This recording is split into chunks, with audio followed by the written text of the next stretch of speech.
मंत्रिपदाचा आपण राजीनामा दिला होता, वरच्या स्तरावर तो राजीनामा मान्य झाला नाही का? नाही, आता मला सांगण्यात आलं की जोपर्यंत होत नाही तोपर्यंत आपण सगळं काम करा अशा प्रकारचं, म्हणजे राजीनामा असं दिला नाही. मी सांगितलं की मला थोडा अडचण होते आणि काय माझ्या आता ऑपरेशनसुद्धा झालं आहे आणि त्या दृष्टिकोनातून थोडा त्रास असल्यामुळे कोणाला दुसऱ्याला जबाबदारी द्या असं प्रकारचं त्यानं अजितदादा पवार आमचे उपमुख्यमंत्री आहेत त्यांना सांगितलं. तर तरीसुद्धा त्यांनी सांगितलं की थोडा अडचणीमध्ये आपण जाऊन आता जे शिल्लक आहे ते सगळं आपलं जे बजेट आहे ते हे करा, मीटिंग वगैरे घेऊन करून टाका. तर त्या दृष्टीने आपण इथे आलो आणि काम चालू आहे.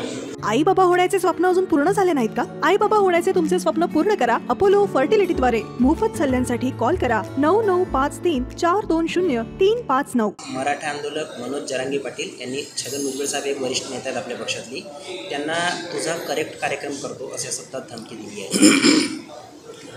लोकशाहीमध्ये सगळ्यांना अधिकार आहे.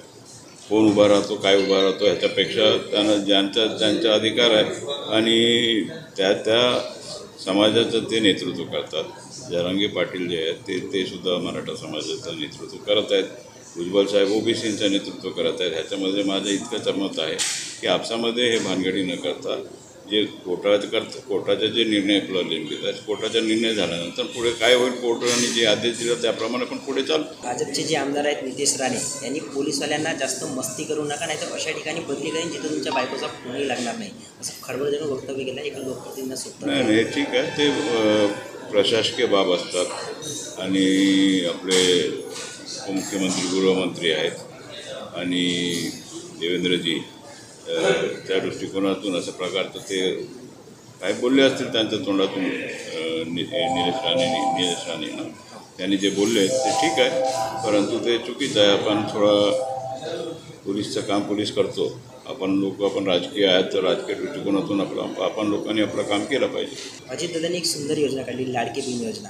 मात्र रवी राणांनी एक वक्तव्य केले आहे की जर आम्हाला आशीर्वाद दिला नाही तर ते 1500 रुपये परत घेऊन. याच्यावरून विरोधकांना एक वादासाठी एक नवीन ठीक आहे. विरोधकांचं एकच काम आहे की कुठे माणूस चुकतो, शब्दामध्ये चुकतो, भाषणामध्ये चुकतो, तेच धरायचा. परंतु आमच्या राज्य सरकारचा निर्णय, राणाजींचा काय निर्णय नाही, राज्य सरकारने घेतलेला निर्णय आहे की आपण, आणि ते सुद्धा विधानसभेमध्ये निर्णय झालेला आहे. त्या दृष्टिकोनातून त्याच्या तरतूदसुद्धा 40,000 कोटी करण्यात आलेला आहे. तर हा योजना बंद होईल हे सांगणं हा कुठेतरी चुकीचं आहे. आम्ही मतदान करायचं नाही करायचं ते त्यांच्या व्यक्तिगत बाब आहे मतदारांचा, परंतु आपण लोकांकरता जे निर्णय काढला आपण की माझी मुख्यमंत्री लाडकी बहिणा योजना हा एक महिला आहेत, महिलांना कुठेतरी आपण एक आधार दिला पाहिजे. राज्य सरकारचा एकच विचार होता की त्यांना आधार देऊन आपण एक पैसा काय महत्त्वाचा नाही. 2 महिन्याचं एकाच वेळी आपण 17 तारखेला पण त्यांच्या बँकेमध्ये आपण टाकणार आहोत. जवळजवळ 1.5 कोटी महिला त्यांच्या आपण मंजूर केलेल्या आहे. ते 17 तारखेला सगळ्यांच्या खात्यामध्ये जाणार आहेत. म्हणून आता हे विरोधक बॅकफूटवर गेलेले आहेत. आता हा इतका चांगल्या योजना आपण काढलेल्या आहेत. आता प्रत्येक योजना आता त्यांना असं होत आहे की आता सगळ्यात जास्त काँग्रेसचे लोक ह्याच्या पाठीमागे लागलेले आहेत. लोकांना लाईनमध्ये लावत आहेत, सगळे फॉर्म वगैरे छापत आहेत. म्हणजे आमच्या योजना, आम्ही राज्य सरकारने काढलेल्या योजना, त्याचा फायदा काँग्रेस कसा घेता येईल ते पाहत आहेत. आता हे काँग्रेसला काय फायदा होणार नाही. महायुतीचा हा योजना आहे. महायुतीच्या मागे खंबीरपणाने महिला उभं राहते.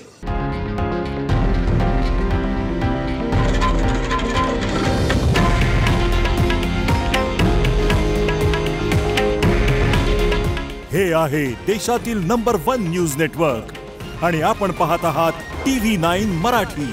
काळजी तुमची, हित महाराष्ट्राचं.